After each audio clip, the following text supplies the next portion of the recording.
স্বাগত দর্শক, একাত্তর জার্নালে আপনাদের সাথে আছি আমি তানিয়া রহমান। সংবাদ পর্যালোচনা ভিত্তিক নিয়মিত অনুষ্ঠানে আমরা খবরের নানান বিষয় বিশ্লেষণ করি। পত্রপত্রিকা, টেলিভিশন, ডিজিটাল মিডিয়া ও নিউজ পোর্টালে যেসব খবর শিরোনাম হয়ে থাকে তা আমরা জানিয়ে দিই। সেই খবরের সাথে যুক্ত মানুষদের আমরা সংযুক্ত করি আমাদের আলোচনা টেবিলে। আমাদের স্টুডিও এবং অনলাইনে সংযুক্ত থাকা সেই সব অতিথিরা খবরের গভীরে ঢোকেন। আজ আমাদের সাথে স্টুডিওতে আছেন ইন্ডিপেন্ডেন্ট টেলিভিশনের প্রধান বার্তা সম্পাদক মোস্তফা আকমল। অনেক ধন্যবাদ আমাদের সাথে যুক্ত হয়েছেন এবং সময় দিয়েছেন। মোস্তফা আকমল, যদি প্রথমে শুরু করি, সেটি হচ্ছে আপনি কোন দলকে সাপোর্ট করেন আগে সেটা বলেন। আসলে আমি বাংলাদেশ দলকে সাপোর্ট করি। সেটা তো আমরা সবাই। আর ফুটবলের যে উন্মাদনা চলছে সেখানে আসলে বাংলাদেশের সমর্থক দুই ভাগে বিভক্ত, ব্রাজিল আর আর্জেন্টিনা।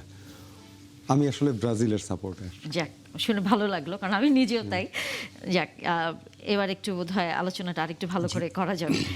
আচ্ছা, আমরা আসলে এই খবর তো অবশ্যই আমরা থাকবে আমাদের, কিন্তু তার মাঝে মাঝে আমরা আসলে আলোচনা করতেই চাই যেহেতু রাজনীতির খবরগুলো নিয়ে। সেটি হচ্ছে যে আমরা দেখেছি বাজেট ঘোষণা হয়েছে। বাজেট ঘোষণার পর কেউ কেউ বলছেন জনবান্ধব, কেউ কেউ বলছেন বিনিয়োগ বান্ধব, কেউ কেউ বলছেন যে মূল্যস্ফীতি এবং একই সাথে রাজস্ব কর যেই লক্ষ্যমাত্রা ধরা হয়েছে সেটি পূরণ করার ক্ষেত্রে আসলে সরকারের বেশ বেগ পেতে হবে। ছোট করে যদি একটু আলোচনা শুরু করি, আপনার দৃষ্টিতে বাজেট এবারে বাজেটটা কেমন হলো?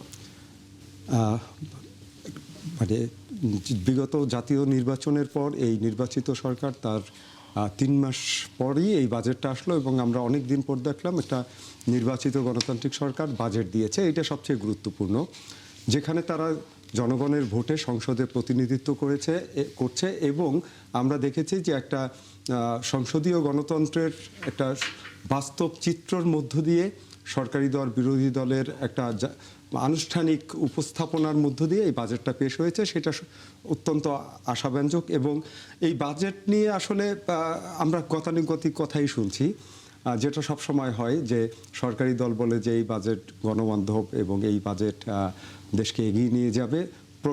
মানে বিপরীতে সবসময় বিরোধী দল বলে এই বাজেট হচ্ছে গরিব মারার বাজেট, গতানুগতিক কথাবার্তা যেটা আসেন। কিন্তু সবচেয়ে গুরুত্বপূর্ণ বিষয় যেটা যে আলোচনা হচ্ছে, এটা সংসদে হচ্ছে, সংসদের বাইরে হচ্ছে। এটাই হচ্ছে গণতন্ত্রের বিউটি, যেটার জন্য আমরা অনেক দিন ধরে অপেক্ষা করছিলাম যে কোনো কিছু একপেশে হচ্ছে না, আনচ্যালেঞ্জ কিছু যাচ্ছে না।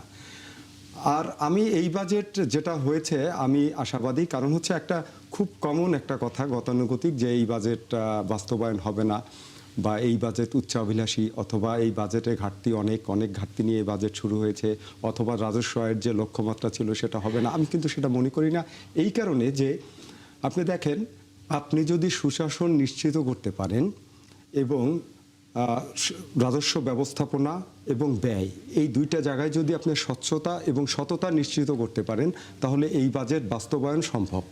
কারণ আমাদের হয় কি বলে না যে আমাদেরটা হচ্ছে ম্যাক্সিমাম বরাদ্দের হচ্ছে অপচয় হয়ে যায়, দুর্নীতি হয়ে যায়। হ্যাঁ, আপনি যদি দুর্নীতি সামাল দিতে পারেন এবং আপনি যদি সব জায়গায় কাজের রাজস্ব আহরণ থেকে শুরু করে সব জায়গায় যদি আপনি জবাবদিহিতা নিশ্চিত করতে পারেন তাহলে কিন্তু এই রাজস্ব আয়ের যে লক্ষ্যমাত্রা ধরা হয়েছে সেটা কিন্তু সম্ভব। আপনাকে শুধু সুশাসন নিশ্চিত করতে হবে এবং সিস্টেমের উপর সব দাঁড় করাতে হবে। আপনি একজন বাংলাদেশের সচেতন নাগরিক হিসাবে আপনি কর দিচ্ছেন, আমিও দিচ্ছি, আরও একজন দিতে চাই, কিন্তু সেই দেয়ার যে সুযোগটা সেটা আপনাকে সহজ করতে হবে। হ্যাঁ, এইরকম লোক কিন্তু আপনি খুব কম পাবেন যে আছে না যে দেবো না, ই করবো না, এরকম না। কিন্তু সাধারণ মানুষ কিন্তু সবসময় সহজ পদ্ধতিটা চায়। আপনি যদি সহজ পদ্ধতি তাদের দিতে পারেন তাহলে কিন্তু এখন আপনি কর দিতে গিয়ে যদি নানা ধরনের ঝামেলায় পড়েন, নানা ধরনের প্রতিবন্ধকতায় পড়েন তাহলে কিন্তু এটা ফ্রুটফুল হয় না। সেহেতু আমি মনে করি এই বাজেট পেশের সাথে কিন্তু এরকম কিছু দিক নির্দেশনা আছে যে কোন কোন খাত থেকে কত কর আসবে বা শুল্ক আসবে, কিভাবে আসবে সেটা আছে। সেটা যদি আপনি বাস্তবায়ন করতে পারেন তাহলে সম্ভব। একই সাথে আমি বলবো যে ব্যয় বেড়েছে। হ্যাঁ, তো এখানেও কিন্তু ঢালাও সমালোচনা হচ্ছে। ধরেন একটা খুব আজকে বোধহয় বেশ কয়েকজন এনসিপির নেতা নাহিদ ইসলাম বলেছেন যে, আরও অনেকেই বলেছেন যে ব্যয় বেশি, এত ব্যয় কিভাবে মিটাবে? ব্যয় মিটাবে আয় থেকে।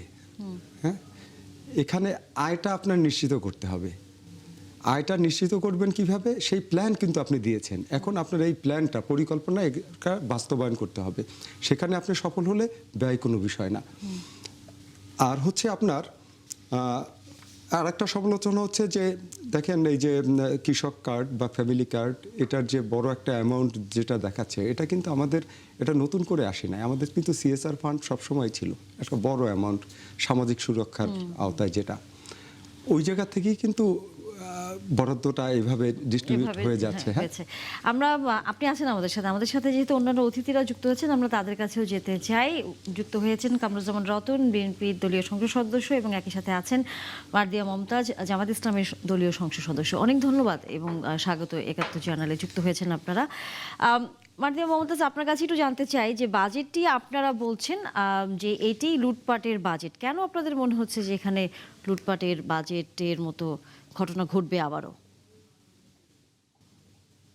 আমি প্রশ্নটা শুনতে পাইনি, আরেকটু আপনারা এরই মধ্যে বাজেটটি নিয়ে এক ধরনের প্রতিক্রিয়া দিয়েছেন এবং জি। সেখানে আপনারা বলছেন যে এই বাজেটটি উচ্চাভিলাষী এবং বিদেশি ঋণ নির্ভর এবং লুটপাটের বাজেট।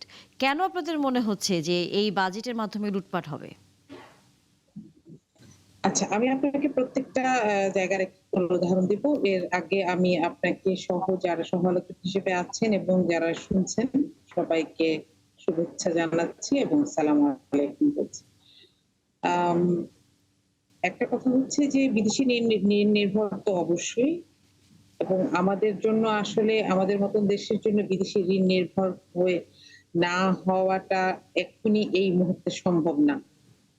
তবে এখানে কিছু, কিছু জায়গায় আমরা কিছু জায়গায় দেখছি যে এমন কিছু জায়গা আছে যেগুলো ঠিক স্পষ্ট না। যেমন আমি যদি আপনাকে এডুকেশন বাজেটের কথাই বলি। এডুকেশন বাজেটে ৩ টি মন্ত্রণালয় মিলিয়ে যে ব্যয় দেখানো হয়েছে, সেগুলো যোগ করে যেটা হয়, অর্থমন্ত্রী যখন বললেন তখন সেই বাজেট থেকে প্রায় ১৪,০০০ কোটি টাকা বেশি চাওয়া হয়েছে। এই ধরনের গ্যাপ প্রত্যেকটা জায়গায় আছে। হ্যাঁ? তো এটার জায়গাটা আমাদের কাছে পরিষ্কার না। যেমন ধরেন ৩ টি মন্ত্রণালয় মিলিয়ে ১,২২,০০০ কোটি টাকা যেখানে বাজেট, ৩ টি খাত মিলিয়ে সেখানে চাওয়া হয়েছে ১,৩৬,০০০ কোটি টাকা। বাকি ১৪,০০০ কোটি টাকাতে খরচ হবে, এটার কোনো ব্যাখ্যা নাই। এজন্যই এই জায়গাটাতে আমরা আসলে সন্দিহান। কারণ দেখেন, বৈদেশিক ঋণ যখন আমরা নিতেই থাকি, তখন সেটা যখন আবার শোধ করা শুরু হয়, তখন সেটা এইমাত্র যে শিশুটি জন্মগ্রহণ করলো সেও মাথার উপরে একটি ঋণ নিয়ে জীবন শুরু করে। তো এটার উপরে নির্ভরশীলতা কমানো গেলেই এবং এই ফাঁকা জায়গাগুলো বন্ধ করা গেলে আমরা বলতে পারতাম যে লুটপাটের ব্যাপারে অন্তত সরকার মনোযোগী আছেন। আমার মনে হয় এটার জন্য সময় আছে, এটা এখনো কারেকশন করা যায়। আরেকটা ব্যাপার হচ্ছে, আমরা যে কথা বলেছি সেটার জন্য একটু রাজস্বের দিকে দেখতে হবে। যেখানে আমরা ৭.৫% এর কথা শুনছি, সেটা রাজস্ব দিয়ে মেটানো হবে, সেটা এই বছর ৪% এর বেশি আমরা কিন্তু রাজস্ব উঠাতে পারিনি, তাই না? তো এই গ্যাপটা কিভাবে পূরণ করা হবে বা স্ট্রাকচারালি কি চেঞ্জের মাধ্যমে আসলে এই কালেকশনটা বাড়ানো হবে, সেটার কোনো ডিরেকশন আমরা দেখিনি। তো আমাদের কাছে এই ব্যাপারগুলোতেই আমরা আরেকটু ক্লারিফিকেশন এই চাই। ধরনের আপনারা মনে আর করছেন। বাংলাদেশে আসলে বাজেটে কিছু আপনার আপনার বক্তব্যটি আমরা একটু পরিষ্কার হয়তো শুনতে পাইনি, আংশিক বুঝতে পেরেছি, কারণ সম্ভবত নেটওয়ার্কের একটু ঝামেলা আছে। পরবর্তীতে নিশ্চয়ই আবারও সংযোগটা ঠিকমতো হবে আশা করি।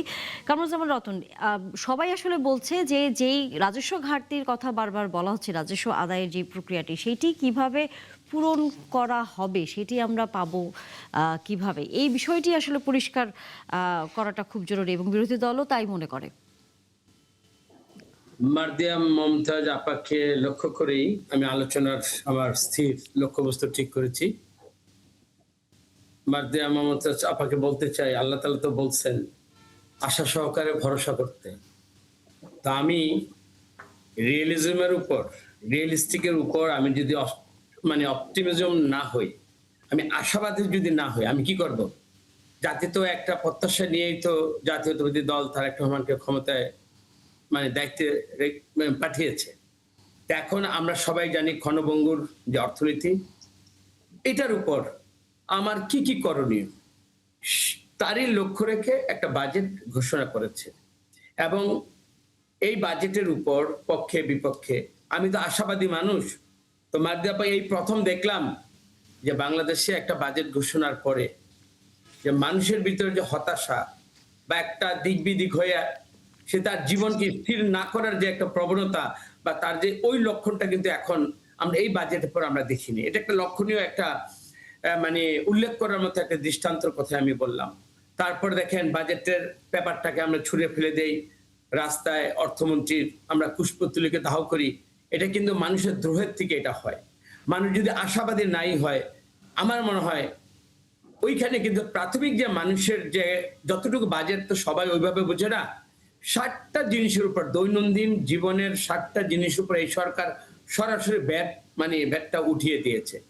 এবং পরবর্তীতে পুঙ্খানুপুঙ্খানুভাবে যখনই আমরা এটার মধ্যে যাব, মূলত কি আমার ঋণ নির্ভরতা বদলে আমি বিনিয়োগ নির্ভরতার একটা আমরা বাজেট দেখেছি। কর্মসংস্থানের আমরা সুযোগ দেখেছি।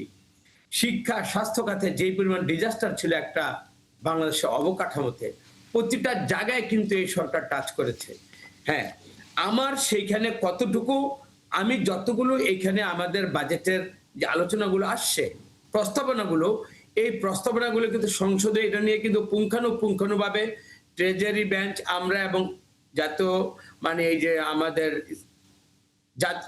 আমাদের জামাত এবং এনসিপি সবাই কিন্তু আমরা আলোচনা করি, কিন্তু এখানে কিন্তু আমরা পুঙ্খানুপুঙ্খানু আলোচনার কিন্তু পর্যাপ্ত কিন্তু সুযোগ এখানে রয়ে গেছে। তারপর যে প্রস্তাবনাগুলো আসছে এটা যদি জনগণের কাছে যদি একেবারে বেমানান হয় এবং যেটাকে আসলেই আমরা শুনেন, আমরা আশাবাদী কেন হব না? আমরা কি পশ্চাৎমুখী রাজনীতি বা পশ্চাৎমুখী ভবিষ্যতের জন্য কি আমরা ফিরে যাব? মানুষ তো আমরা আশাবাদী। আমাকে যদি আমি আশাবাদী না হই তাহলে এই জাতিটা তো আমরা এগিয়ে নিয়ে যেতে পারবো না।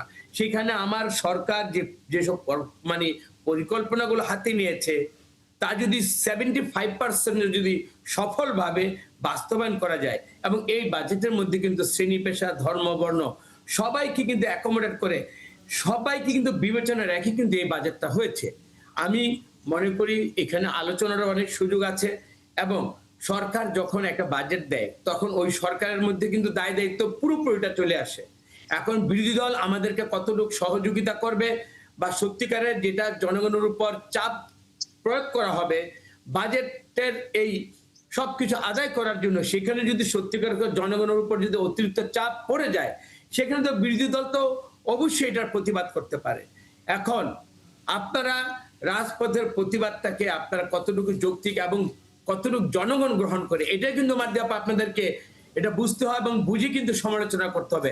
আজকালকার মানুষ কিন্তু খুবই সচেতন এবং সতর্কভাবে যদি আপনি কথা না বলেন, আপনি দেখবেন যে আজকে চিন্তা করতে হবে আমি যদি ক্ষমতায় থাকতাম আমাকে যে স্তূপের উপর আমাকে যেই বাজেটটা দিতে হতো সেটা আপনার কোত্থেকে আসতো? সেটাকে আসমানি ফেরেশতারা আবাবিল পাখি বা কোনো কি আল্লাহ তাআলা গায়েবী মদদ দিয়ে কি আমাদের কি সেই বাজেটটা পুরোপুরি করার মতো কি আল্লাহ আমাদের সুযোগ করে দিতেন?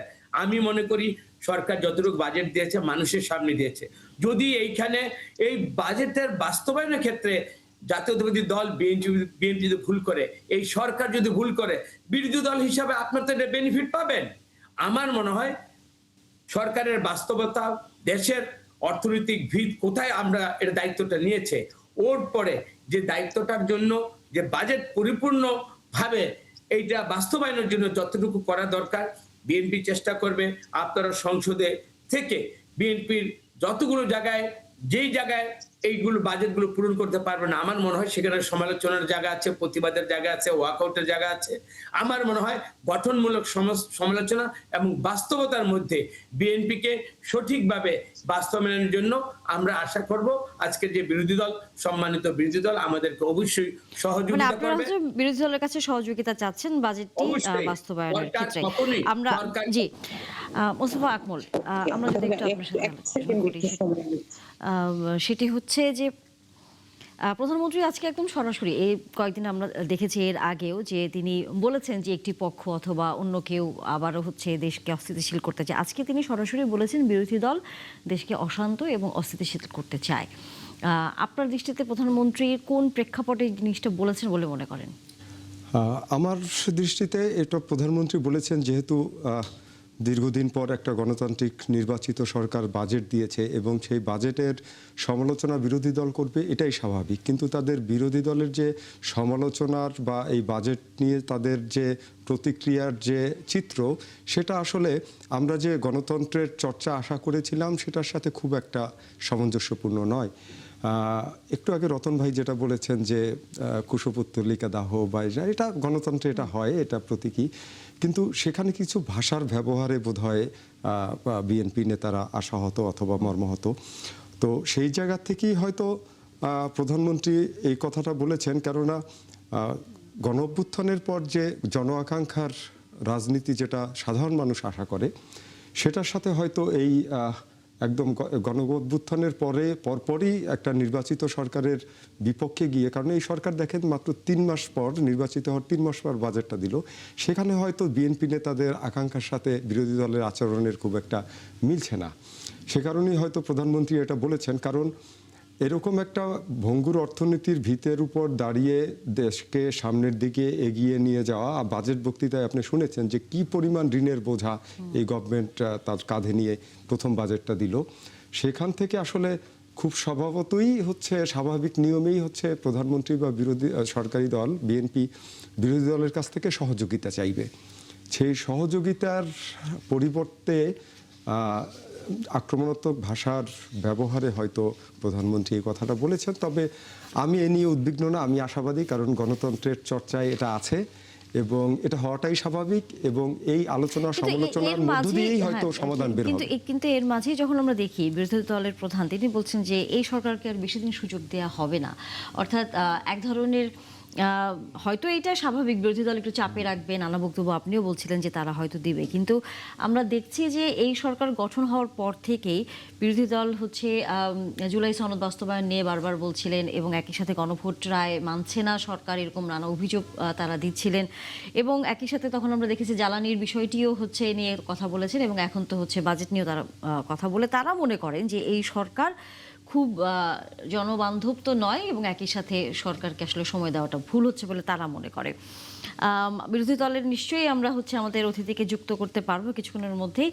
কামরুজ্জামান রতন, বিরোধী দলের আজকে প্রধান এবং তারা যখন চট্টগ্রামে এবং 11 দলীয় জোট আসলে তারা একটি সমাবেশ করেছে, সেখান থেকে বিরোধী দলের প্রধান বলেছেন যে এই সরকারকে তারা আর কোনো ধরনের সুযোগ দিতে চান না। আপনার কাছে কি মনে হয়, বিরোধী দলের সাথে কি আপনাদের দূরত্ব তৈরি হচ্ছে? আমার মনে হয় দূরত্বটা কথা মালার। দেখেন, আজকে প্রধানমন্ত্রী আজকে কক্সবাজারে গেলেন, চকরিয়াতে জনসমাবেশ করলেন। আমরা জানি সবাই যারা কক্সবাজারে আমরা গিয়েছি, 4 লেন্সের এখানে আমাদের একটা সড়ক। আমরা এখানে প্রধানমন্ত্রী আজকে স্পষ্ট ঘোষণা দেন 6 লেনের এখানে একটা হবে, মানে পজিটিভ রাজনীতি এবং উন্নয়নের রাজনীতির জন্য যা প্রধানমন্ত্রী চিন্তা করেন এবং বাস্তবে যারা রূপ দিতে চান, এটার একটা প্রতিফলন দেখেছেন। এখন দেখেন, বিরোধী দলের কাজ গঠনমূলক সমালোচনা, সরকারি দলের যেমন জবাবদিহিতা থাকবে, দায়বদ্ধতা থাকবে, পাশাপাশি বিরোধী দলের থেকে আমরা যে কথা যেটা আপনি বলবো বাস্তবতার নিরিখে কথা বলতে হবে। যেমন আজকে একটা ছাত্র শিবিরের দায়িত্বশীল একজন মানুষকে গুম বলা হয়েছে, এবং কিছুদিন আগে আমরা জানি আমাদের জামাতের যে আমির সম্মানিত, উনি বলেছেন 1200 নিহতের পরিবারে গিয়েছেন।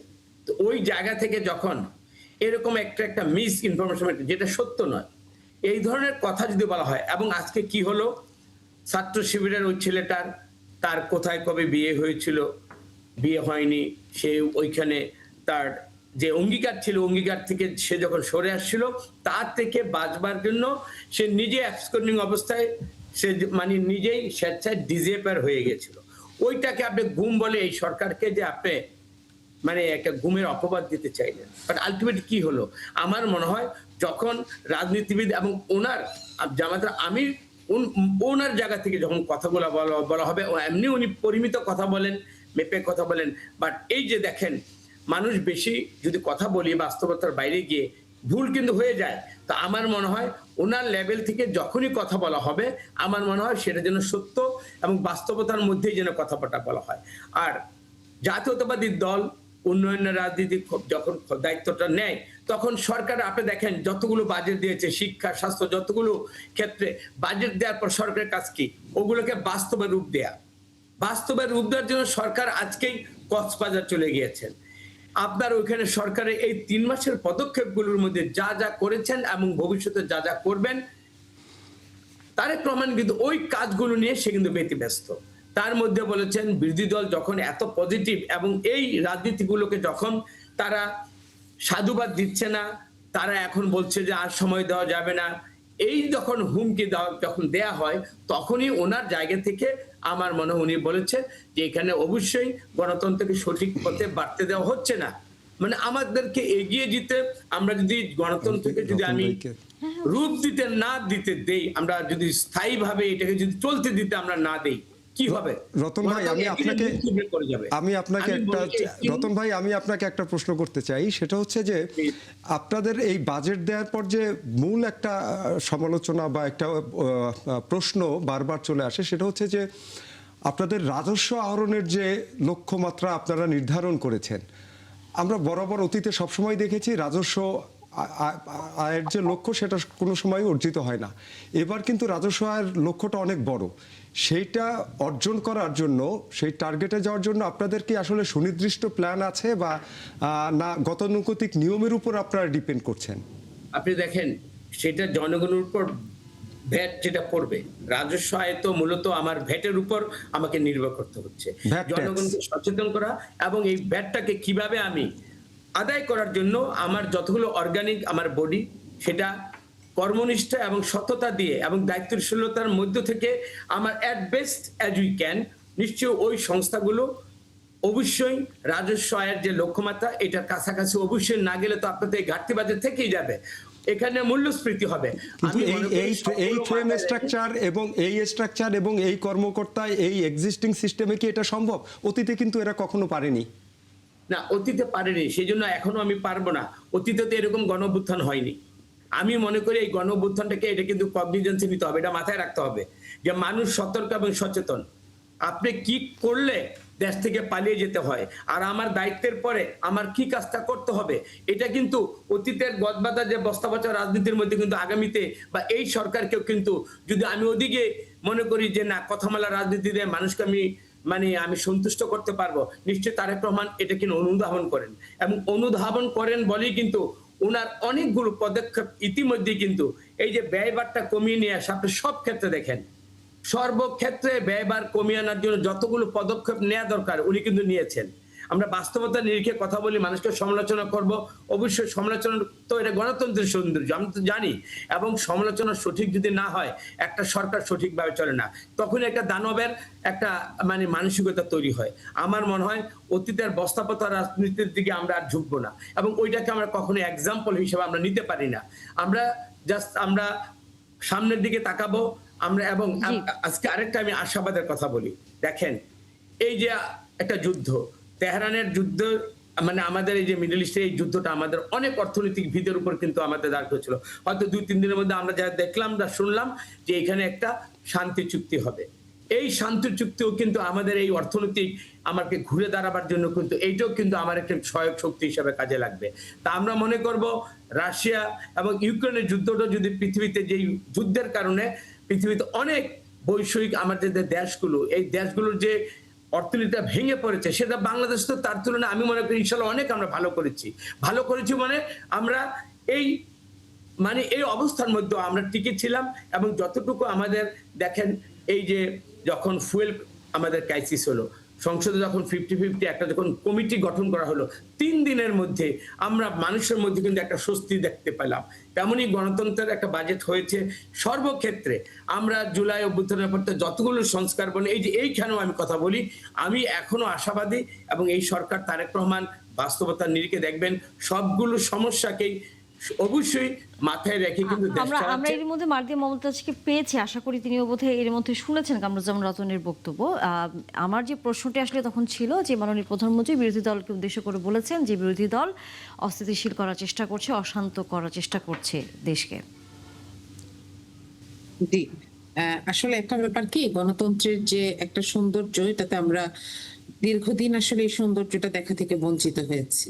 যে দ্বিমত থাকবে, সংসদে কথা বলা হবে, বাইরে কথা বলা হবে, এবং রাজনৈতিক দলগুলো মানুষের সাথে কানেক্ট করার চেষ্টা করবে। জামাত যে কথাটি বলছে বিরোধী দল 11 দলীয় জোট থেকে, আমার মনে হয় দেখেন বাংলাদেশে এর আগে কেউ কখনো সরকার বাজেট দেওয়ার আগে তাদেরকে সাহায্য করার জন্য নিজেরা বাজেটের কিছু চুলচেরা বিশ্লেষণ নিয়ে একটা ছায়া বাজেট দেওয়ার চেষ্টা করেনি। তো এটা ডেফিনেটলি একটা পজিটিভ জিনিস, এবং এটাকে সরকার চাইলে স্বাগত জানাতে পারেন। কিন্তু আমরা অবাক হয়ে দেখলাম যে এটার ব্যাপারে, বাজেটের ব্যাপারে যে কোনো প্রতিক্রিয়া হতেই পারে, যে ধরেই নিলাম যে সেটা হয়তো তাদের পছন্দ হচ্ছে না, বা এটা হয়তো রিয়েল অবস্থাও না, কিন্তু তাহলে তো সেটাকে স্বাগত জানানো উচিত, তাই না? আরেকটা ব্যাপার হলো যে দেখেন এখানে বাজেটের লক্ষ্যমাত্রা বলেন, রাজস্ব লক্ষ্যমাত্রা বলেন, ট্যাক্স জিডিপি রেট বলেন, যেটা গত 17 বছর, কেন বাংলাদেশে বহু বছর ধরে, গত 25 বছরের ট্যাক্স জিডিপি রেট যেখানে 6.8 এর উপরে উঠে নাই, সেখানে আমরা এটাকে 10.2 ধরে একটা প্ল্যান করছি। এটাকে তো আমাকে বলতে হবে। এটাকে নিয়ে আমি চেঞ্জ না করি।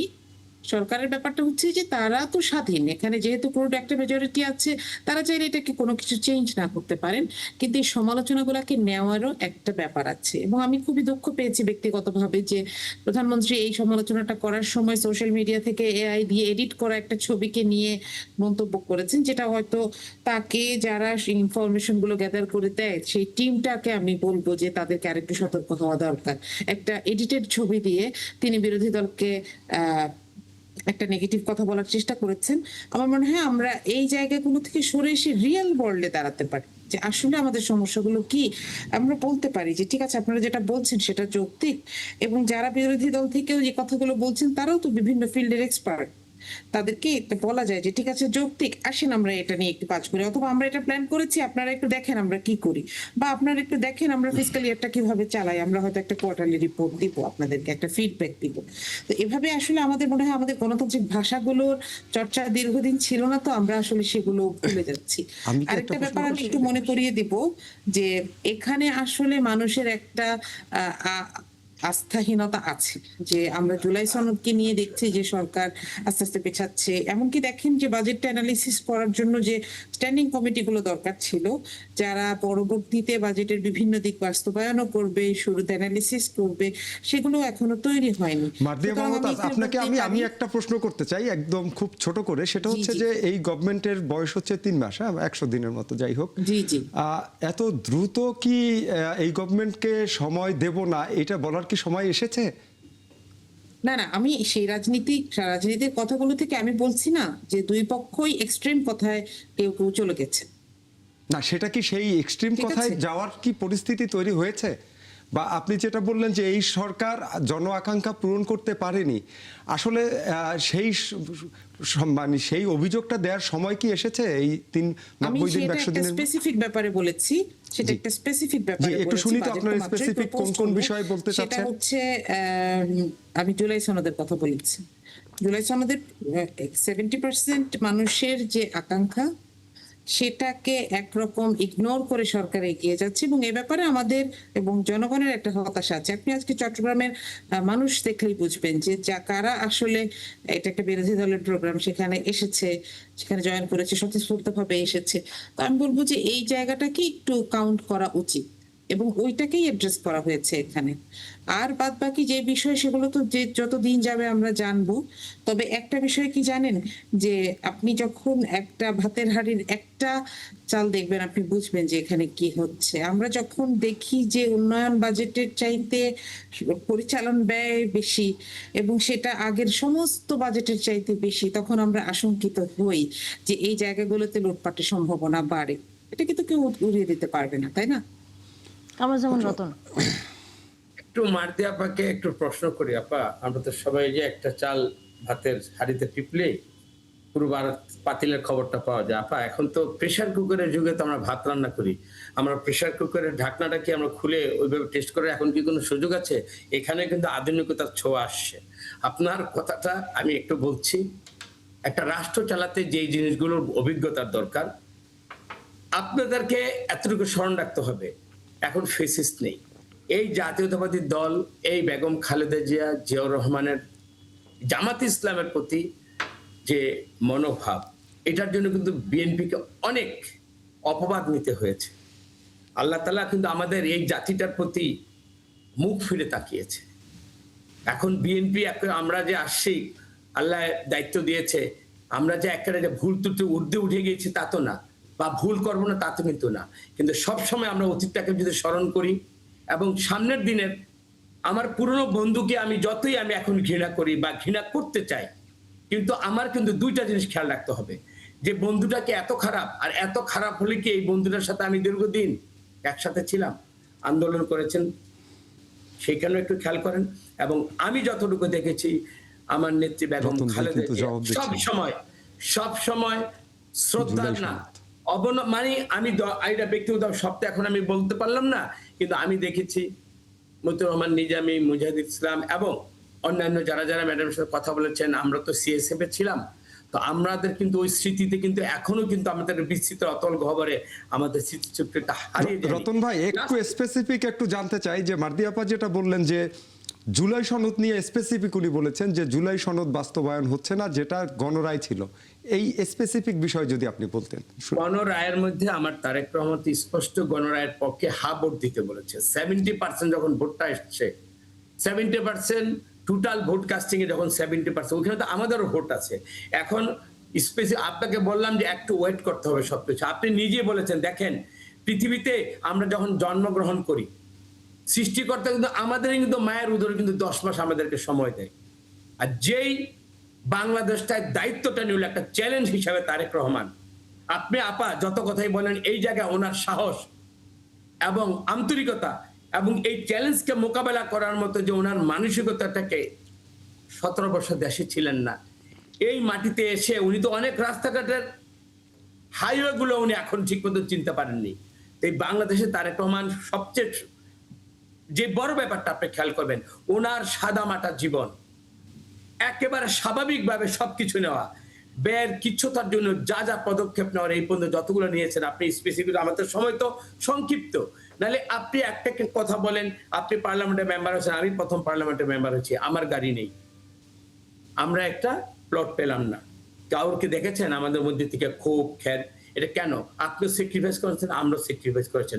ওনার যে সাদামাটা দেখেন, মানে কোন কোন জায়গা আমি স্পেসিফিক না বললে আপনি খুশি হবেন না, বলেন তো। রতন ভাই, আপনারা কি সবাই তারেক রহমানের যে আমরা তার এইটা কিন্তু সারা দেশে প্রশংসিত হচ্ছে, দেশে না শুধু, দেশের বাইরেও, ওনার যে সিম্পলিসিটি, ওনার যে কথাবার্তা সবকিছু ব্যাপক জনপ্রিয় হয়েছে, কিন্তু আপনাদের তৃণমূল থেকে শুরু করে কেন্দ্রীয় পর্যায়ের বেশিরভাগ নেতা কি ওনাকে ফলো করতে পারছেন, বা উনি যেটা চাচ্ছেন সেটা কি হচ্ছে?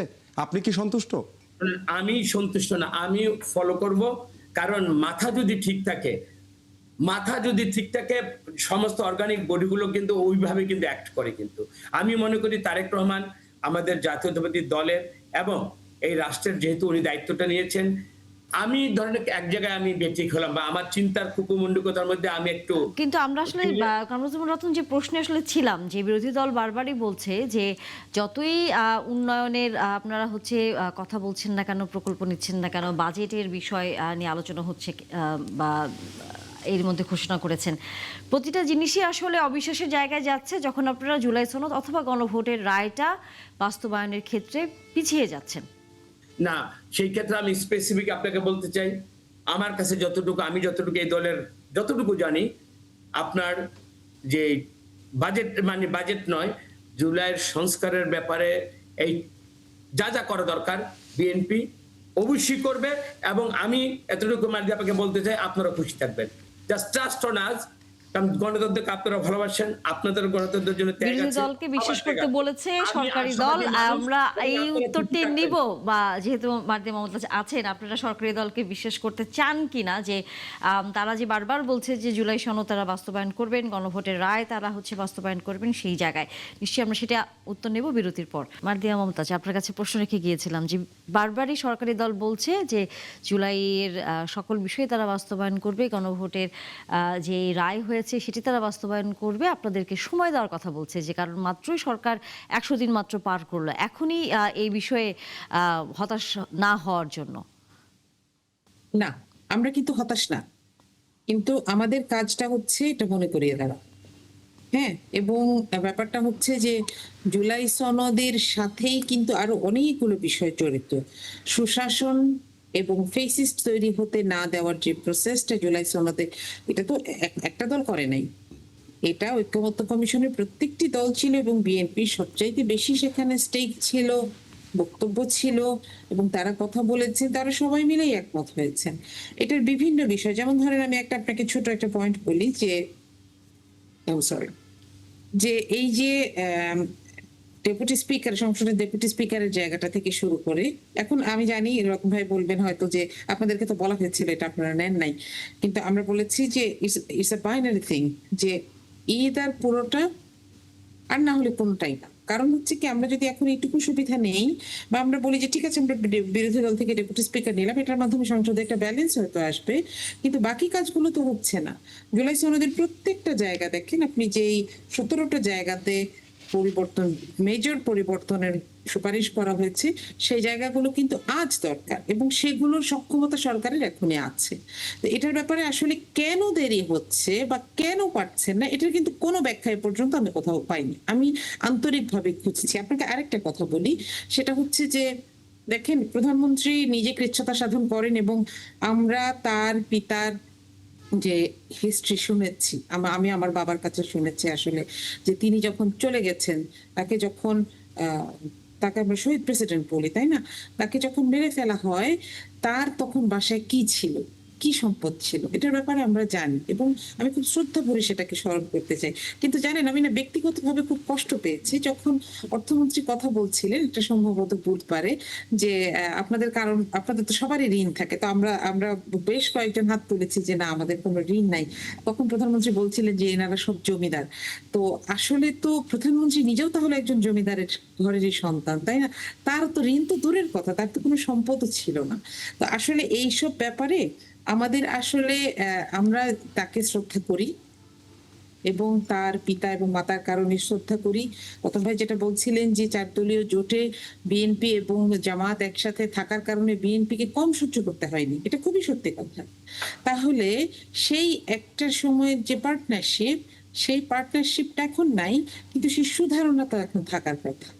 আমরা এখন এমন একটা সরকার, আমরা তো জুলাইয়ের সরকার তাই না, এই পার্লামেন্টে আপনি যেখানে যান দেখবেন কেউ গুম ছিলেন, কেউ ফাঁসির এ থেকে এসেছেন, ফাঁসির সেল থেকে এসেছেন, কেউ দেশের বাইরে নির্বাসনে ছিলেন সেখান থেকে এসেছেন।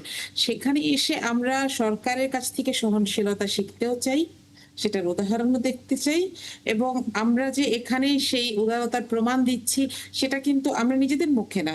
মাননীয় স্পিকার, আমি গত সপ্তাহে 1 সপ্তাহ মাত্র পার্লামেন্টে জয়েন করেছি, এর মধ্যে আমি বেশ কয়েকটা নোট দেখেছি। মাননীয় স্পিকার বলেছেন যে আমি এর আগে কখনো, আমি এতদিন 7 বারের পার্লামেন্টারিয়ান, আমি এর আগে কখনো কোনো বিরোধী দলীয় নেতাকে এই ধরনের একটি প্রস্তাব আনতে দেখি নাই, কোনো প্রস্তাব আনতে দেখি নাই। আমাদের যারা প্রবাসী শ্রমিক তাদের জন্য যে প্রস্তাবটি বিরোধী দলের নেতা এনেছেন, তো এখানে নোট অফ গুডউইল কিংবা শুভেচ্ছা বিনিময় কিংবা আমি আপনার ভালো চাই, আমি চাই সরকারটা জিতে যাক, আমি আন্তরিকভাবে চাই, এটার আমি কোনো অভাব দেখছি না। কিন্তু আমার কাছে মনে হচ্ছে যে আমাদের কোথায় জানি একটা গ্যাপ, আমরা কোথায় জানি গিয়ে কমিউনিকেট করতে পারছি না, কোথায় জানি গিয়ে আমরা একজন আরেকজনের উপর একটা আস্থা রাখতে পারছি না। এটা হয়, ফেসিস্টের সময়ের পরে হয়। জি, আমার কথা শেষ। আমি সরি, আপনি আমার মাননীয় প্রধানমন্ত্রী একটা কথা আপনি দুঃখ পেয়েছেন যে তারা কি তাহলে জমিদার। এখন একটা কথা বলে, আমি তো ওনার দলের কর্মী, আপনি অন রেকর্ড তো আমি বলছি না, আমার ব্যাংকে 1 টাকা আমার লোন নেই। তাহলে এইটা তো আমাকে বলেছে, আমি কি তারেক রহমানের কাছে কি আমি রাগ করবো? একটা অভিমান থেকে কিন্তু আপনি এই কথাটা বললেন। ইন জেনারেল শুনে পার্লামেন্টে আমরা তো হাত তুলেছিলাম তখন, এই জন্য বলেছি আর কি, জোকস করে কিন্তু আমি কথা বলি। আবার তারেক রহমান যে বক্তব্য দেন লাস্ট যে বিদায় মানে আমাদের সেশনটাতে, আমি কোনোদিন এই পার্লামেন্টে আমি কখনো দেখি নাই যখন আমার ট্রেজারি বেঞ্চে যখন বক্তব্য দিয়েছেন আপনারা টেবিল চাপড়ে ওনাকে সাধুবাদ দিয়েছেন, এবং জামাতের আমির যখন বক্তব্য দিয়েছেন, নাহিদ ইসলাম যখন বক্তব্য দিয়েছেন, পুরো হাউসটার চিত্র বাংলাদেশের 54 বছরের ইতিহাসে কিন্তু আমরা দেখিনি। আমরা পজিটিভ মুডে থাকি, আমি তো বলছি ভুল ত্রুটি ঊর্ধ্বে আমরা কেউই নই। এবং তারেক রহমান নিজে দেখেছেন আমার প্রধানমন্ত্রী, ওনার চোখের সামনে বাবা কিভাবে মারা গিয়েছেন, মায়ের যে মাজুর অবস্থায় মারা যাওয়া, ভাইকে জানাজা না দিতে পারার যে যন্ত্রণা, এরপরে উনি দায়িত্বটা নিয়েছেন। এতগুলো স্মৃতি যদি ওনার ভিতরে থাকে, ওই মানুষটা কোনো খারাপ হতে পারে না। আমি এইটুকু কথা আপনাকে আমি বলে রাখলাম। আমরা পজিটিভলি আমরা থাকি এবং ওনাকে ওনার বিবেকের উপর আমরা অনেক কিছু ছেড়ে দিই। ট্রাস্ট অন আজ, আমি জাস্ট এটুকু বললাম। সবকিছু আপনি তো শহীদ প্রেসিডেন্ট জিয়াউর রহমানের সততার উপর আপনি তো নিজের আব্বার কথা উল্লেখ করবেন, এইটাই ফ্যাক্ট, এইটাই ফ্যাক্ট। আমি দল করি, আমি কোনো বাড়িও বলছি না, বা আমরা যাই বলি, এতটুকু ব্যথা নিয়ে কষ্ট নিয়ে কিন্তু বাংলাদেশের দায়িত্বটা উনি নিয়েছেন। দেখেন, for the best. অবশ্যই আমরা আসলে আশাই করতে চাই যে সরকার এবং বিরোধী দলের ভিতরে যে সমালোচনাই হোক না কেন, কিন্তু সেটি কখনোই এমন কোনো অবস্থা তৈরি করবে না যার জন্য আসলে অস্থিতিশীল হয়ে ওঠে দেশ। মুস্তফা আকমল, এর মাঝেও হয়তো আমরা দেখেছি যে সমালোচনা যেরকমই হোক না কেন সেটি সংসদ বা সংসদের বাইরে, কিন্তু বেশ এখন হয়তো মাসখানেক হবে যে কথাটি এখন বিভিন্ন সামাজিক যোগাযোগ মাধ্যমে আসলে ছড়ানো হচ্ছে যে সরকার এবং বিরোধী দলের এই দূরত্বের ফলে যেই প্রতিপক্ষ যেই দলটি রয়েছে তাদের এক ধরনের ফিরে আসার সুযোগটা হয়ে যাচ্ছে। এই বিষয়টি অনেকটা এই দুই পক্ষের নজরের বাইরে চলে যাচ্ছে। আপনার কাছে কি তাই মনে হয়? হ্যাঁ, আপনি যেটা বলেছেন এরকম আলোচনা সমালোচনা বাতাসে এরকম কথা ঘুরে বেড়াচ্ছে অনেক দিন ধরেই। দেখুন, আওয়ামী লীগ এই দেশে একটা বড় রাজনৈতিক দল ছিল এবং তাদের কয়জনই বা পালিয়েছে বা কয়জনই বা আত্মগোপনে গিয়েছে। তাদের টাকা পয়সা শক্তি সামর্থ্য কোনো কিছু কিন্তু খুব বেশি হারিয়ে গিয়েছে এটা আমি মনে করি না। অবশ্যই তারা ফিরে আসার চেষ্টা করবে এবং সেই ফিরে আসার জন্য তারা অপেক্ষা করছে। তারা এখানে আসলে একটা মোমেন্টামের অপেক্ষায়, হ্যাঁ, এটা আমরা শুনেছি বিভিন্ন সোর্স থেকে এবং এটা ফ্যাক্ট, এটা কিন্তু প্রেডিকশন না। তারা একটা মোমেন্টামের অপেক্ষায় আছে এবং মোমেন্টামটা হচ্ছে এরকম যে কোনো একটা স্পার্ক, একটা স্ফুলিঙ্গ পেলে তারা মাঠে নামবে, যেটার নমুনা আমরা কিন্তু রিসেন্টলি দেখেছি। তারা নোয়াখালী অঞ্চলে মিছিল করেছে বা বিভিন্ন অ্যাক্টিভিটিস তাদের দেখেছি। তাদের কিছু ফোনালাপ আমরা শুনেছি যেখানে তারা ডিসেম্বরকে একটা টার্গেট করেছে। তো সেখানে আমি মনে করি যে সেখানে এরকম ঘটনা যতবারই কিন্তু উকিঝুঁকি দিয়েছে, তখন আমরা কেয়ারটেকার আমলে দেখেছি, ডক্টর মোহাম্মদ ইউনূসের আমলে দেখেছি যে সব দল আবার গিয়ে এক কাতারে দাঁড়িয়েছে। তা আমার এখানে মনে হচ্ছে যে ওই চেষ্টা তো তাদের থাকবেই, কিন্তু আমার মনে হয় যে বিএনপি, জামাত বা আরও যারা এক্সিস্টিং, যারা এখন রাজনীতিতে সক্রিয় বা যারা বিরোধী দলের সরকারে আছে, তারা রাজনীতিবিদ, অনেক অভিজ্ঞ, অনেক কিছু বুঝে। ওই জায়গাটায় বোধহয় কোনো দ্বিমত নাই কারো।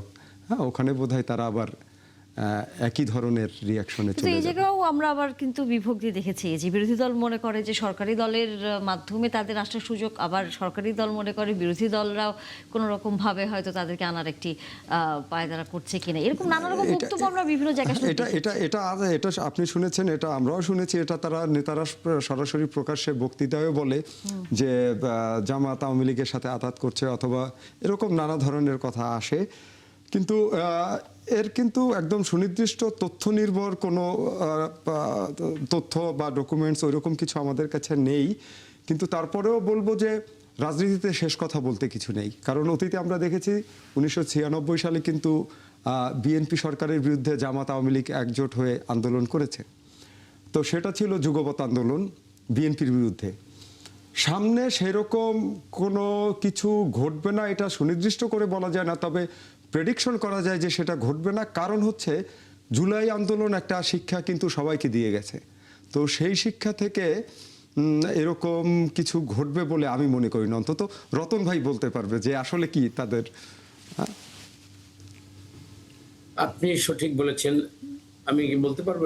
জি জি জি বলেন। প্রতিটা মানে এক্সাম্পলই কিন্তু ওই যে ইতিহাস কিন্তু পুনরাবৃত্তি হয় না। তবে 16 বছরের এই যে দেখেন, আজকে আমি তো আমার কথা বললাম, এই জামাত ইসলামের লাশের পরে কিভাবে কি বিচার হয়েছে, ট্রায়ালের পরে বিচারগুলো করার পরে লাশের ভ্যান গাড়িতে লাথি দিয়েছে, ঝাড়ু পেটা করেছে, কবরের উপর গিয়ে আগুন দিয়েছে। এটা পৃথিবীর কোন মুসলমানের পক্ষে মানে কোন মানে কি বলবো, কোন মানসিকতায় বলেন কোন বিচারই কিন্তু এটা কিন্তু গ্রহণযোগ্য না। মানুষ এটাকে গ্রহণ করেনি। এই এক্সট্রিমিস্ট যারা, তাদেরকে আমরাও ভুলবো না এবং এই 16 বছরের যে প্রজন্ম তৈরি হয়েছে তারা এক মুহূর্তের মধ্যে এটা ভুলবে না। এটা ইতিহাসের পুনরাবৃত্তি। আমি যদি আপনার একটা প্রায়শ কথা বলি, রাজনীতিতে শেষ কথা বলতে কিছু নেই, কিন্তু আমি এতটুকু বলি আমার দলের পক্ষে এবং এখানে এনসিপি, জামাত ইসলাম, অন্ততপক্ষে কোন সার্কামস্টেন্সে, এটা আমার হাইপোথেটিক্যাল একটা আশাব্যঞ্জক আমি কথা বলতে চাই, ভবিষ্যৎ মানে মানে কথা বলাটা ঠিক না, ভবিষ্যতের উপর এই আওয়ামী লীগকে ছাড় দিয়ে কারো ক্ষমতায় থাকতে হবে, এইভাবে কোন এক্সাম্পল বাংলাদেশে তৈরি হবে না। এটা আই ডু বিলিভ, এবং আমার ওই বিশ্বাস থেকে আমি এই কথাটা বললাম। মার্জিয়া মমতাজ, আপনি যদি কিছু যুক্ত করতে চান। জি জি, এখানে একটা কথা একটু আমার মনে হয়, আমি কামরুজ্জামান আলম ভাইয়ের সাথে একমত। একটা কথা শুধু আমি একটু ইতিহাসের ব্যাপারে যে কথাটা বলা হয়, এটাতে আমার মনে হয় একটা নোট রেখে যাওয়া উচিত, আমার কর্তব্য। সেটা হচ্ছে 96-তে যে বিষয়টি ছিল তত্ত্বাবধায়ক সরকারের দাবিতে যে আন্দোলনটি হচ্ছিল, তখন জামাত এবং আওয়ামী লীগ দুই পক্ষই বিরোধী দলে। যদিও সরকারটা গঠন হয়েছিল জামাতের সাহায্য নিয়ে, কিন্তু পরবর্তীতে মেজরিটি পেয়ে যাওয়ায়, সংরক্ষিত আসনের মেজরিটি পেয়ে যাওয়ায় সরকার আর বিএনপি সরকার আর জামাতের সাথে সেই অ্যালায়েন্সটা রাখেননি, এবং 94 থেকে 96 2 বছর তত্ত্বাবধায়ক সরকারের দাবিতে আন্দোলনটা হয়েছিল। দেখেন, এখানে দাবিটা এক, কিন্তু আওয়ামী লীগের সাথে কোনো জোট, কোনো ধরনের অ্যালায়েন্স, এ ধরনের কোনো ঘটনা ঘটেনি। এবং এখানে যদি আমরা দেখি, যদিও সেটা তখন আওয়ামী লীগ ফেসিস্ট হয়ে ওঠার কোনো সম্ভাবনা ছিল না, কিন্তু আমাদের সামনে তো আসলে আমরা যেটা দেখেছি, আমার জন্ম হয় নাই, কিন্তু আমরা দেখেছি যে 71 থেকে 75-এর একটা ফেসিজমের একটা ইতিহাস ছিল। সুতরাং আওয়ামী লীগকে আমি বলবো যে সবসময় আমরা বাংলাদেশে দুইটা পোলারাইজেশন যেটা দেখেছি, সেখানে আওয়ামী লীগের পক্ষে যাওয়ার আসলে কোনো পজিশন জামাতের কখনো ছিল না, ভবিষ্যতেও কখনো আসার তো প্রশ্নই ওঠে না। আমরা জুলাই পার হয়ে এখানে এসেছি। আর রাজনীতিতে শেষ কথা বলে কিছু নেই, এটা খুবই সত্যি কথা হলেও কিছু বেসিক কথা থাকে, এইটার নিচে আসলে নামা যায় না। কিছু বেসিক স্ট্যান্ডার্ড থাকে, এটার নিচে আসলে কেউই কখনো নামে না। তো আমার কাছে ওইটার কোনো সম্ভাবনা মনে হয় না, কিন্তু আমার কাছে মনে হয় যে এই যে ফিরে আসার ব্যাপারগুলো, যেটা শুরুতে আরেকজন বলছিলেন, আমি অবশ্য দেখতে পাচ্ছি না কে বলছিলেন, উনি বলছিলেন যে আসলে সবাই তো ছেড়ে যায় না এই দেশটা। হ্যাঁ, এখন আমাদের কাছে এটা একটা ভাইটাল কোয়েশ্চেন যে আমরা তাদেরকে আসলে কিভাবে অ্যাড্রেস করবো, কিভাবে অ্যাকোমোডেট করবো। এর মধ্যে আমি যদি বলি যে কেউ কি এটা বলেছেন যে ঠিক আছে আমরা নিয়মতান্ত্রিক রাজনীতিতে আসতে চাই, বরং আমরা এখনো শুনি যে আমি একদিন এসে নেই, আমি অমুককে শেষ করে দিব, অমুক জায়গা জ্বালিয়ে দিব, অমুক জায়গায় পুড়িয়ে দিব। এই অ্যাটিটিউড নিয়ে তো আসলে নিয়মতান্ত্রিক রাজনীতি করা যাবে না, ওই চোরাগোপ্তা হামলাই করতে হবে। আমি একটা ঘটনা বলি, আজকেই রাউজানে দেখবেন একজন যুবদল নেতাকে কুপিয়ে হত্যা করা হচ্ছে, এবং আজকে 24 পরবর্তী সময়ে রাউজানেই শুধু, আমি যদি এই একটা উপজেলার কথা বলি, 18 মাসে আসলে 21 জন আসলে যুবদল নেতা, এবং রাউজানের এই ঘটনা আসলে যদি 18 মাসে 21 জন। জি জি জি, এবং এইখানে এখানে কিন্তু একটা প্রভাব আছে, পতিত স্বৈরাচার, ভাই এক মিনিট, এখানে একটা পতিত স্বৈরাচারের একটা প্রভাব আছে, এবং আমাদেরকে তাহলে আমরা ফিরে আসার কথার চাইতে বড় ব্যাপার হচ্ছে যে আমরা এদেরকে আসলে কিভাবে ডিল করব। এমন যদি হতো যে সেই জায়গায় আপনার এই যে আপনি যে ডিল করার কথা বলছেন, সেখানে কি সরকারের কোনো দুর্বলতা দেখতে পান কিনা? দেখেন, সরকারের জন্য এখন একসাথে অনেকগুলো ইস্যু। আমি যদি খুব ইম্প্যাথেটিক হয়েও বলি যে যুদ্ধ, বাইরের বিশ্বের যুদ্ধের সাথে সাথে দেশের জ্বালানি সংকট, এবং অলমোস্ট আমরা একটা লকডাউনের পরিস্থিতিতে চলে গিয়েছিলাম। হ্যাঁ, তো সেই জায়গায় এসে সরকারের সামনে আসলে এখন অনেকগুলো ইস্যু, তার সাথে নিজেদের দল গোছানো থেকে শুরু করে কিভাবে এটাকে আমরা ফেস করব। আমি আশা করব যে হয়তো রতন ভাই আরো বলতে পারবেন যে এটা ব্যাপারে তারা কোনো ইন্টারনালি পলিসি নিয়েছেন কিনা, কারণ এই যে খুন রাহাজানি গুলো হচ্ছে, এখানে আমরা যতই উন্নয়নের কথা বলি সবকিছু ম্লান হয়ে যায়, যে আমরা দেখছি যে সরকারি দলের ছেলেগুলোই, সন্তানগুলোই, এদেরকেই বারবার, এদেরকে সবাইকেই তো আসলে অ্যাটাক্ট হতে হচ্ছে। এই জায়গাটা তো সলভ হওয়া দরকার, এটা আসলে আমারও প্রশ্ন। কোনো উন্নয়নই টেকসই হবে না যদি আইন শৃঙ্খলা পরিস্থিতি যদি কন্ট্রোল করা না যায়। এটা হলো এক কথা। আরেকটা কথা বলি আপা, এটা একটা ঘৃণিত একটা শব্দ, উপমা, সেটা হলো কি, রাজনীতিতে শেষ কথা বলতে কিছু নেই। এটা কারা বলে জানেন? যারা যেন তেন রাজনীতি করতে হবে, যাদের লোভ সংবরণ করতে পারে না, এবং রাজনীতিকে যারা পুঁজি এবং রুজি হিসাবে নেয়, তাদের জন্য এটা উপমাটা কাজে লাগিয়ে তারা ডিগবাজি খাওয়ার জন্য এই উপমাটাকে ব্যবহার করে। এটা আমার পার্সোনাল অ্যানালিসিস থেকে আমি এই কথাটা বললাম। কিন্তু চট্টগ্রামের যে ঘটনাগুলো ঘটছে এবং 18 মাসের ভেতরে 21 জনের মতো মানুষ যখন হত্যা করা হচ্ছে, এবং সেখানে যে কথাটি একটু আগে মার্দিয়া মমতাজ বললেন যে কারা করছে এবং এটার সাথে কারা জড়িত, সেই বিষয়গুলো নিয়ে সরকারের তো একটু কঠোর হওয়াটা দরকার। তাদের আপনাদের কোনো পরিকল্পনা আসলে আছে কিনা? যে কারণ বলা হচ্ছে এখনো তো আসলে পতিত যে আওয়ামী লীগ, তাদের তো হচ্ছে নেতাকর্মীরা যারা মাঠ পর্যায়ে ছিল তারা তো নানাভাবে নানা জায়গায় ছড়িয়ে ছিটিয়ে আছে। না, ওটা তো থাকবেই, ওটা তো আছে এবং থাকবে, এবং তারা ভবিষ্যতে এর থেকে আরো বেশি দুষ্কর্ম করে গভর্নমেন্টকে মানে একটা বেকায়দায় ফেলতে চাবে। কিন্তু স্পষ্টভাবে আমরা জানি, আমাদের স্বরাষ্ট্রমন্ত্রী সালাউদ্দিন সাহেব বলেছেন, এই দুষ্কৃতিকারীরা এবং যারা ড্রাগের উপর যারা মানে এই দেশটাকে একেবারে আরেকটা জায়গায় ডিজাস্টার জায়গায় নিয়ে যেতে চায়, তাদের ব্যাপারে, সন্ত্রাসীদের ব্যাপারে এবং এই ড্রাগ ডিলার এবং এই সেবনকারীদের ব্যাপারে এটা কিন্তু গভর্নমেন্ট খুবই সিরিয়াস। আইন চেঞ্জ হচ্ছে এবং আইনের মধ্যে থেকে এটাকে আরো কিভাবে রেস্ট্রিক্ট করা যায়, এটা কিন্তু গভর্নমেন্ট এই ব্যাপারে খুবই সিরিয়াস। সুতরাং এটা আমরা সংসদে যারা সদস্য সবাই আমরা এই জিনিসটা জানি এবং এটা করবে, এই ব্যাপারে আমি আশাবাদী মানুষ। আমরা আসলে আপনাদের উপর আশা রাখতে চাই। ধন্যবাদ। আলোচনা শেষ করতে হচ্ছে কামরুজ্জামান রতন এবং একই সাথে মার্দিয়া মমতাজ। আগামীতে আবারও নিশ্চয়ই রাজনীতির অনেক বিষয় নিয়ে আপনাদের সাথে কথা হবে। আমরা রাজনীতির পাশাপাশি আরেকটি খবর নিয়ে আলোচনা করতে চাই, খেলার খবর। দুই রকম আসলে খেলার খবর। এক হচ্ছে বিশ্বকাপ শুরু হয়েছে এবং আজকে ব্রাজিলের খেলা রয়েছে, এটা নিয়ে হয়তো এক অন্য ধরনের উন্মাদনা থাকবে। তবে এর মাঝে আমাদের নিজেদের দেশের জাতীয় ক্রিকেট দলের একজন ক্রিকেটারকে হেনস্থা হতে হয়েছে এবং যদিও সেটার আইনি ব্যবস্থা নেওয়া হয়েছে, কিন্তু এই যে হেনস্থা করার প্রক্রিয়াটি সেটি কতটা আসলে ঠিক ছিল সেটি নিয়ে আমরা একটু আলোচনা করতেই চাই। এম কায়সার ক্রীড়া সাংবাদিক যুক্ত হয়েছেন আমাদের সাথে, কিছুক্ষণের মধ্যে হয়তো আমরা তাকে পাবো। মোস্তফা আকমল, আপনাকে দিয়েও তাহলে শুরু করি।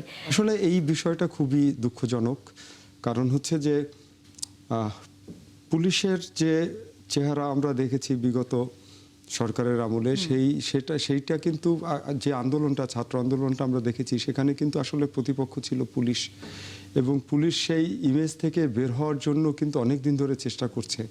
সেই জায়গাটায় এরকম একটা ঘটনা কিন্তু নতুন করে আবার পুলিশকে বিতর্কের মুখে ফেললো। তো যদিও দুজনকে বোধহয় সাসপেন্ড করা হয়েছে, একজনে অ্যারেস্ট হয়েছে, কিন্তু এই ঘটনা ঘটবে কেন? নাইম কিন্তু আমাদের ন্যাশনাল টিমের প্লেয়ার এবং অত্যন্ত পরিচিত মুখ, এবং সে নিজের পরিচয় দিয়েছেন। পরিচয় দেওয়ার পরও এই ঘটনা, এটা তো আসলে এখানে আপনাকে একটা বিষয় আমার জানার আছে, সেটি হচ্ছে যে যতটুকু গণমাধ্যমগুলোতে খবর এসছে সেটাতে বলা হচ্ছে যে আমরা জানি যে আসলে নিরাপত্তা বাহিনীতে তাদের ব্যক্তিগত কিছু বা প্রাতিষ্ঠানিকভাবে কিছু সোর্স থাকে যারা হচ্ছে নানা খবরাখবর দেয়, এটা আসলে সাংবাদিকদেরও থাকে। এই চট্টগ্রাম মহানগর পুলিশ বলছে যে তাদের যে সোর্স খবর দিয়েছে যে এই যিনি বিদেশ থেকে এসছেন, তারা নাইমকে চেনে না, তার সাথে অবৈধ কিছু একটা আছে, তাকে এই জন্য ধরতে হবে। এই যে সোর্সের উপর ভিত্তি করে যে এই ধরনের হেনস্থার একটি জায়গা, এটা পুরো অদক্ষতা, বুঝছেন? এটা অদক্ষতার চরম মাত্রা পুলিশের। কারণ হচ্ছে আমার কাছে তো দিনে অন্তত 100 সোর্স থেকে 100 ধরনের নিউজ আছে, আমি কি ফিল্টার না করে এটা দেই, ক্রস চেক না করে দেই? সোর্স একটা বলে দিলে আমি সেভাবে কি নিউজটা দিয়ে দেই? আপনি দেন, আপনিও তো সেই নিউজ দেন না যে আপনি তো ক্রস চেক করবেন। তো পুলিশ যদি তাদের সোর্স কারা হয় সেটা আপনি ভালো করেই জানেন, আপনি মাঠের সাংবাদিক ছিলেন। এই সোর্সের উপর ডিপেন্ড করে এরকম একটা ব্যবস্থা নেয়া, আর উনাকে পুলিশ চিনবে না, এটা তো হতে পারে না। হ্যাঁ, উনি ওনার আইডি কার্ডও হচ্ছে আইডি কার্ড দেখিয়েছে, আর সে অত্যন্ত সে আমাদের জাতীয় প্লেয়ার, একটা আইকনিক প্লেয়ার, তাকে চিনবে না পুলিশ। এটাও তো একটা, আমি আমি সাংবাদিকতা করি, আপনি সাংবাদিকতা করেন, আমরা যদি স্বরাষ্ট্রমন্ত্রীকে না চিনি, আমরা যদি বিএনপি মহাসচিবকে না চিনি, আমরা যদি বিএনপির অর্থমন্ত্রীকে না চিনি, তাহলে আমার তো এই সাংবাদিকতাটা করারই অধিকার নেই। হচ্ছে যে ক্রিকেট নিয়ে আমাদের সবচেয়ে বেশি উন্মাদনা থাকে। আমরা সকল সময় দেখি যে ক্রিকেটের যে কোনো দেশের লিগ হোক আর বাইরের কোনো, যেমন অস্ট্রেলিয়ার সাথে আমরা জানি সিরিজ চলছে, সবকিছু মিলে তখন আমরা সবারই হচ্ছে খেলা নিয়ে আলোচনা করি থাকে, এবং আমাদের ক্রিকেট উন্মাদনা খুব বেশি, এবং আমরা ক্রিকেটারদের সবাইকেই চিনি, এবং চেনাটা। আর সবচেয়ে বড় কথা হচ্ছে, আপনি এরকম এত এক্সট্রিম পর্যায়ে যাবে কেন? আমরা তো আমরা তো চাচ্ছি যে পুলিশ ফাংশন করবে নিয়ম মতো, যেটা পুলিশ সংস্কার কমিশনে আপনি দেখেছেন যে কি কি সুপারিশ ছিল আমরা, এবং তার কিছু প্রতিচ্ছবিও কিন্তু আমরা দেখতে পাচ্ছিলাম, কিছু প্রতিফলন আমরা দেখতে পাচ্ছিলাম। যেমন এখন ট্রাফিক পুলিশের যে অ্যাটিটিউড অত্যন্ত পজিটিভ, তারা কিন্তু দেখবেন যে ফাইনটা করে খুব সুন্দরভাবে, আদায়ও হচ্ছে অনেক, কিন্তু আগের মতো ওইরকম হিসিংটা নাই, বুঝছেন? তো কিছু টেকনিক তারা অ্যাপ্লাই করছে। তো এখানে এটার বাইরে গিয়ে এইভাবে একদম জাতীয় প্লেয়ারকে এইভাবে হেনস্থা করা, তার পরিচয় দেয়া, আইডেন্টিটি দেয়া, এরপরে তার সমর্থকরা গিয়ে তাকে উদ্ধার করে, পুলিশ তখনও তাকে চিনছে না, খুবই দুঃখজনক, খুবই সো স্যাড। অবশ্যই। এম কায়সার যুক্ত হয়েছেন আমাদের সাথে, আশা করি আপনি আমাদের শুনতে পাচ্ছেন। নাইমের সাথে যে ঘটনা ঘটে গেছে অবশ্যই সেটি দুঃখজনক এবং লজ্জাজনকও বলে। আমরা আসলে সেটি কম বেশি সবাই আসলে সেই বিষয়টি নিয়ে আলোচনা করছি, এবং যদিও দেখেছি যে দোষীদের বিরুদ্ধে ব্যবস্থা নেওয়া হয়েছে, কিন্তু এই যে পরিবর্তনের কথা আমরা বারবার বলেছি, আমরা হয়তো বা প্রশ্নটা এরকম যে একজন জাতীয় দলের ক্রিকেটারকেই হচ্ছে এভাবে হেনস্থা করা হচ্ছে, সাধারণ মানুষের বিষয়টাতে আরও হয়তো ভয়াবহ। প্রথমত আপনার দৃষ্টিতে এই হেনস্থার জায়গাটি আপনি কতটা অপেশাদার হিসেবে দেখেন প্রশাসনের পক্ষ থেকে, এবং এই বিষয়টি যাতে সামনে অন্য কারোর সাথে না ঘটে তার জন্য বিসিবিরও আসলে কোনো ধরনের বার্তা দেওয়া দরকার কিনা আপনি মনে করেন? ধন্যবাদ আপনাকে। এই পুরো বিষয়টি যে একেবারে অপেশাদার হয়েছে সেটা কিন্তু স্বয়ং স্বীকার করেছেন পুলিশের ঊর্ধ্বতন কর্মকর্তা, চট্টগ্রামের পুলিশের ঊর্ধ্বতন কর্মকর্তা, আমার তার নামটা এই মুহূর্তে মনে আসছে না, কিন্তু আমি ওনার ব্রিফিং শুনছিলাম এবং তিনি বলেছেন যে যেটা পেশাদারিত্ব নিয়ে করার কথা সেই ধরনের পেশাদারিত্ব এখানে আসেনি, এবং আমরা এখানে অপেশাদারিত্বের কিছু লক্ষণ দেখতে পাচ্ছি। কিন্তু পুরো বিষয়টা যেটা ঘটেছে সেটা আসলে দুঃখজনক, এবং আমি দেখছিলাম যে অনেকে লিখছেন, আপনার টেলপ দিচ্ছেন যে এটা ক্রিকেটার নাইমকে হেনস্থা করা হয়েছে। আমি বলবো যে এটা হেনস্থা না, এটা নির্যাতন, এটা অপরাধ, এটা অসভ্যতা। একটা স্বাধীন দেশে কোনোদিন কোন নাগরিককে এই ধরনের নির্যাতনের সম্মুখীন তার পড়া উচিত না। হ্যাঁ, মানছি যে তিনি ক্রিকেটার ছিলেন বলেই কিন্তু আজকে এই বিষয়টা এত সামনে এসেছে, কিন্তু আমরা জানি না যে প্রত্যেকদিন কত সাধারণ মানুষ এরকম ভাবে, আপনি পুলিশের এই ধরনের বা আপনি আইন শৃঙ্খলা পরিস্থিতি যারা রক্ষা করার দায়িত্বে রয়েছেন তারা তাদের কারণে বা তাদের মাস্তানির শিকার হচ্ছেন কতজন। এটা যদি নাইম ইসলাম একজন ক্রিকেটার না হতেন তাহলে দেখতেন যে এই বিষয়টা হয়তো এত সামনে আসতো না। আমি দেখেছি যে পুলিশের ঊর্ধ্বতন কর্মকর্তারা পুরো বিষয়টা স্বীকার করেছেন যে এটা একটা ভুল হয়েছে, এবং সেটার জন্য তারা তড়িৎগতিতে কিছু ব্যবস্থাও নিয়েছেন। ব্যবস্থাটা কি হলো, এখন পর্যন্ত যেটা আমরা দেখতে পাচ্ছি যে কয়েকজনকে আপনার প্রত্যাহার করা হয়েছে চাকরি থেকে, এবং একজনকে সম্ভবত গ্রেফতার করা হয়েছে। যেহেতু মামলা হয়েছে সেখানে মাত্র একজনকে কেন গ্রেফতার করা হবে? সেখানে তো একজন তার বিরুদ্ধে, তাকে কিন্তু আপনি নির্যাতন করেনি, সেখানে প্রায় ৩-৪ জন একসাথে ছিলেন, একটা হাতে পাইপ দিয়ে একজন ক্রিকেটারকে পেটানো হয়েছে। এর চেয়ে লজ্জাজনক বিষয় আর কিছু হতেই পারে না। সো আমার কাছে মনে হচ্ছে যে পুরো এই অসভ্যতার সঙ্গে যারা জড়িত ছিলেন তাদের সবাইকে গ্রেফতার করে এবং কঠোর শাস্তি তার দেওয়া উচিত, যাতে ভবিষ্যতে এই ধরনের কোনো ঘটনা না ঘটে। আর আমি মনে করি যে এটি একটি ঘটনা, এবং এই ঘটনার জন্য বাংলাদেশের পুরো পুলিশ প্রশাসনকে আপনার দায়ী করার কোনো কিছু নেই। তবে এই ধরনের ঘটনা যাতে আর না ঘটে সেই বিষয় আমি মনে করি যে আইন শৃঙ্খলা পরিস্থিতি রক্ষার জন্য যারা দায়িত্বে রয়েছেন তারা যেন আরো একটু সচেতন হবেন। সেই জায়গায় বিসিবির পক্ষ থেকেও আসলে আপনার কাছে কি মনে হয় যে আরো কোনো কঠিন অবস্থানে যাওয়ার কি সুযোগ ছিল, নাকি এখন যে আইনি প্রক্রিয়া আছে সেটিতেই আসলে সন্তুষ্ট থাকতে হবে? না, দেখুন, এখানে তো আর প্রতিবাদ বিসিবি যতটুকু প্রতিবাদ করা সেটুকু করেছে, এবং বিসিবির নির্বাচিত যে বোর্ড রয়েছে সে বোর্ডের প্রেসিডেন্ট পর্যন্ত বলেছেন, ক্রিকেটারদের সংগঠন রয়েছে কোয়াপ, সে কোয়াপ পর্যন্ত আপনার প্রেস বিজ্ঞপ্তি দিয়েছে। সব ক্রিকেটাররা ফেসবুকে তারা একটা প্রতিবাদ জানিয়েছেন, সাংবাদিকরা প্রতিবাদ জানিয়েছেন। এখন দেখার বিষয়টা হলো যে এই প্রতিবাদের আপনার ফলশ্রুতিতে সেখানে যে পুলিশ কর্মকর্তা যারা রয়েছেন, ঊর্ধ্বতন পুলিশ কর্মকর্তা রয়েছেন, তারা এই পুরো বিষয়টার কত দ্রুত একটা সমাধানে আসতে পারেন, এবং ভবিষ্যতে যাতে এই ধরনের কোনো ঘটনা না ঘটে সেই বিষয়টা তাদেরকে একটু লক্ষ্য রাখতে হবে। কিন্তু এটার জন্য যে ক্রিকেট বন্ধ করে দিতে হবে বা এটার জন্য যে আপনার আরো মিছিল করতে হবে, প্রতিবাদ করতে হবে, আমি মনে করি না যে সেটার কোনো প্রয়োজন রয়েছে। যা প্রতিবাদ করার প্রয়োজন ছিল সেটা সুষ্ঠু সুন্দরভাবে কিন্তু প্রতিবাদটুকু হয়েছে। এখন দেখতে হবে যে যদি এই পুরো বিষয়টার বিচার যদি ঠিকমতো না হয় এবং তদন্ত প্রক্রিয়া যদি ঠিকমতো না ঘটে, তখন সেটার জন্য আপনি প্রয়োজন হলে পরবর্তীতে আরো একটু প্রতিবাদ করার প্রয়োজন রয়েছে। তবে পুরো বিষয়টা, এটা আমি একজন ক্রীড়া সাংবাদিক হিসেবে কোনো মতে এটা মেনে নিতে পারছি না যে বাংলাদেশের একজন ন্যাশনাল ক্রিকেটারের সঙ্গে এই ধরনের অসভ্যতার আচরণ করবে। এই বিষয়টা তো আমরা জানি যে অস্ট্রেলিয়ার সাথে আমাদের সিরিজ এবং একই সাথে বিষয়টি নিয়ে যেহেতু এখন সামাজিক যোগাযোগ মাধ্যমে যে কোনো গণমাধ্যমে থেকে বেশি আসলে সারা বিশ্বেরই খবর ছড়িয়ে যায়, সেটি যে ধরনেরই হোক না কেন, ভালো মন্দ, এটিও তো নিশ্চয়ই এর মধ্যে বিভিন্ন জায়গায় আন্তর্জাতিক বিভিন্ন গণমাধ্যম বা সামাজিক যোগাযোগ মাধ্যমে প্রকাশিত হয়েছে। এর ফলে বাংলাদেশের ক্রিকেটের বর্তমান অবস্থা বা বাংলাদেশে ক্রিকেটাররা যে নিরাপদ না, এটি তো নিশ্চয়ই সামনের দিনগুলোতে প্রভাব পড়বে অন্যদের ভিতরে। এমনিতে অন্যরা অনেক দেশই তো আমাদের দেশে এসে খেলতে চায় না। সার্বিকভাবে বলতে গেলে আমাদের আইন শৃঙ্খলা পরিস্থিতির, বিশেষ করে পুলিশ বাহিনীর ভাবমূর্তি আপনার খুব একটা যে ভালো হয়েছিল তা কিন্তু না, এবং সেই ভাবমূর্তি যাতে ভালো হয় সেইটা চেষ্টা করার একটা চেষ্টাটুকু কিন্তু চলছিল। কিন্তু এই ঘটনার প্রেক্ষিতে আমি মনে করি না যে সেখানে ক্রিকেটারদের নিরাপত্তার জন্য তেমন বড় কোনো কিছু ঘাটতি সেখানে দেখা দিবে। বরঞ্চ আমার কাছে মনে হচ্ছে যে বাংলাদেশের আইন শৃঙ্খলা পরিস্থিতি, বিশেষ করে পুলিশ বাহিনীর যে একটা ভাবমূর্তি যে নষ্ট হয়ে গিয়েছিল, সেই ভাবমূর্তি পুনরুদ্ধারের যে প্রক্রিয়াটা ছিল, সেই প্রক্রিয়াটায় একটা বাধাগ্রস্ত হবে, এবং সেই প্রক্রিয়াটা যে সত্যিকার অর্থে সঠিকভাবে এখন পর্যন্ত হয়নি, অন্তত এই ঘটনা সেটা প্রমাণ করছে। শেষ প্রশ্ন, 1 মিনিট, সেটা হচ্ছে যে আজকে আমরা আসলে এই প্রসঙ্গের বাইরে বিশ্বকাপে যেহেতু আজকে ব্রাজিল এবং মরক্কোর খেলা রয়েছে, আপনার দৃষ্টিতে আজকে কার সম্ভাবনা বেশি জিতবার, এবং তার সাথে সাথে বলবেন আপনি নিজে কোন দল সাপোর্ট করেন? না, আমি মূলত এই প্রশ্নটার উত্তর আমাকে অনেকবার দিতে হচ্ছে। আমি মূলত কোনো দলকে সাপোর্ট করি না, যে দল ভালো খেলে সেই দলই কে সাপোর্ট করি। এটা একটু হয়তো বলতে পারেন যে না, একটা ডিপ্লোম্যাটিক অ্যান্সার। আর আজকের এই ম্যাচটা একটু আপনার, আমি মনে করি যে একটা প্রতিদ্বন্দ্বিতাপূর্ণ ম্যাচ হবে, কারণ দু দলের আপনার র্যাঙ্কিং এ খুব একটা পার্থক্য নেই, এবং গত বিশ্বকাপের সেমিফাইনালে খেলেছিল মরক্কো, এবারও তারা বেশ শক্তিশালী দল। সবকিছু মিলে আমি একটা জমজমাট, একটা তীব্র প্রতিদ্বন্দ্বিতা ম্যাচ একটা আশা করছি। তবে আমার প্রেডিকশনটা হলো যে দল এই ম্যাচে প্রথম গোল করবে সেই দলের জয়ের সম্ভাবনা খুব বেশি। ঠিক আছে, আমরা সেটি রাতে, ভোর রাতে আসলে আমরা জানতেই পারবো। অনেক ধন্যবাদ এম কায়সার, যুক্ত হয়েছেন। আগামীতে আবারও কোনো বিষয় নিয়ে আলোচনা হবে খেলার নিশ্চয়ই, এবং একই সাথে মোস্তফা আকমল, আপনাকেও ধন্যবাদ, যুক্ত হয়েছেন একাত্তর জার্নালে। নিশ্চয়ই আমরা আবারও আপনাকে পাবো। দর্শক, এতক্ষণ আপনারা ছিলেন, তার জন্য অনেক ধন্যবাদ। দেখা হবে আবার।